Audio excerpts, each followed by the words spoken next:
John Carla.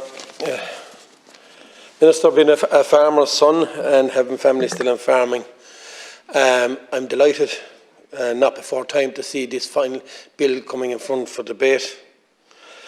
This was promised back in 2004 by the then Minister of Agriculture, Mary Coughlin. By then, followed by Minister Creed, Minister Smith, Minister Creed, Minister Coveney, and I'm sure if Barry Cowan had been there long enough, he would have pursued it, and then if Dara Galeri also would have pursued it, so now it's with you, so it's not before time.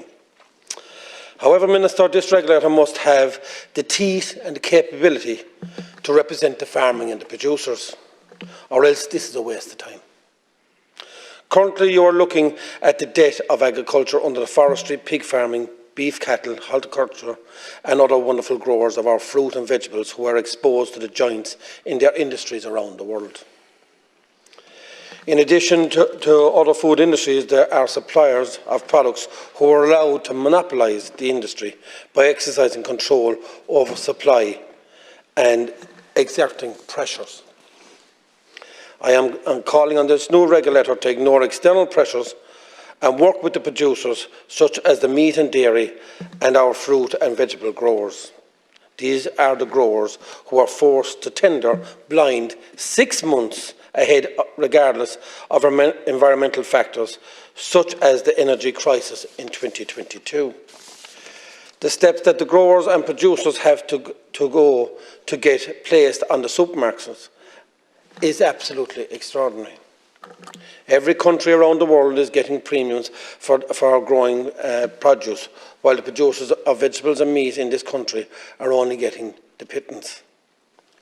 Minister, I am again saying to you that this regulator, as in the grocery regulator in the UK, must have the powers to access all information, for example, primary documents of sale, purchase, invoices and contracts. Here is the devil in the detail. He or she must be able to access all information. I'm going to say that again.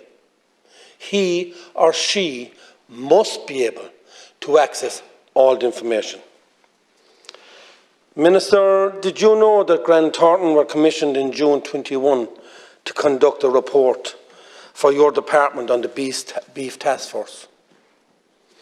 They reported that they were curtailed in their findings by the absence of data in the market transparency reports. Did you know that, Minister? The regulator needs to have the powers to access all information. He and she must be able to investigate. And I have to say it again. They need the powers to investigate. Grant Thorntons have told us on a report on the beef task force. So it's evident that they weren't getting the proper information. And they were commissioned by your own department to do that inquiry. Examples such as supermarket promotions, who pays for the promotion, what are the long-term discounts, if they're entirely paid by the supplier while the large retailers cream the profits. There must be transparency between the producer and the processor, and equally between the producer and the retailer. The regulator must have the teeth. This is an opportunity to just do that.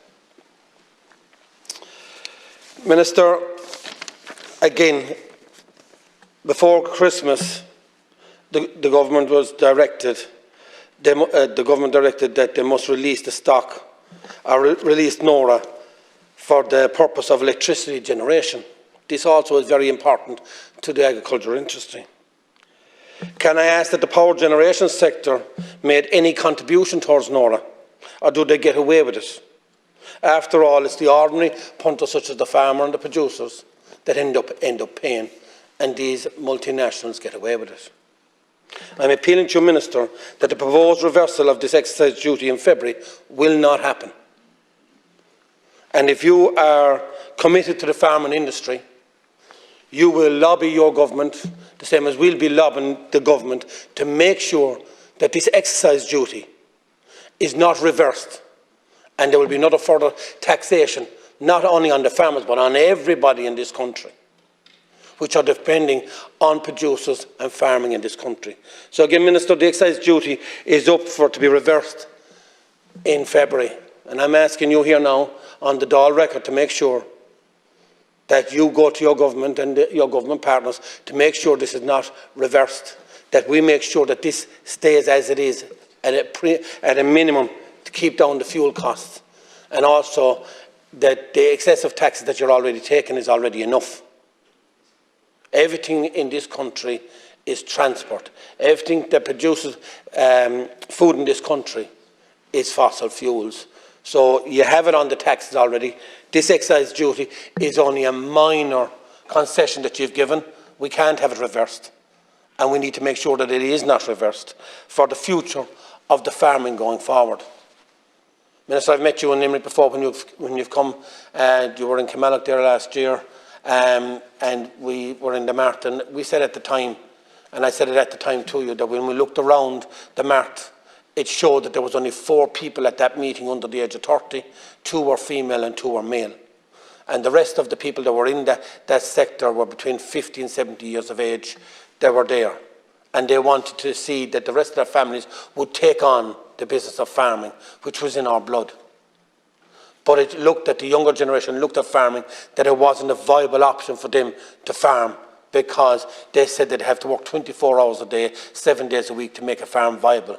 Whereas any family now wants to be able to grow and have the time to do it and make sure the profits are there, so the farming can mean that the younger people of today can take on farming, which I do believe yourself, you'd like to see that happen yourself. So, Minister, at an outset in February, please make sure that your government do not reverse back on the excise duty. Thank you.